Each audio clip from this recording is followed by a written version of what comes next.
Dobro jutro, evo jedan kratki video za zagrijavanje. Mnogi se pitate može li se kvalitetno čitati iz samo 3 karte, a ja ću preformulirati pitanje i zašto možemo ozbiljno čitati iz samo 3 karte. Općenito, više karata ne znači bolje čitanje. 3 karte su vam dovoljno informativne ukoliko zaista želite odgovor na svoje pitanje. Da bismo došli do unutarnje mudrosti i stekli jasnoću, koristimo jednostavan ali moćan alat. Sa 3 karte dobivate snimak trenutne situacije i mogućnost da konačno dokučite do svojih istinskih misli, emocija i postupaka.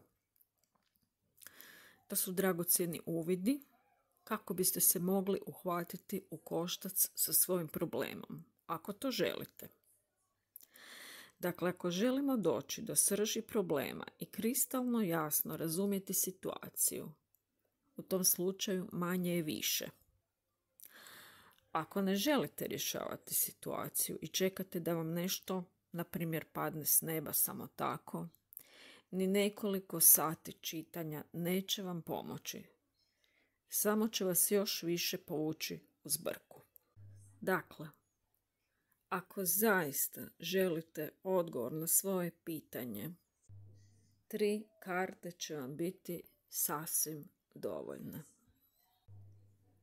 Hvala vam na vašoj pažnji i pozdravljam vas do sljedećeg druženja.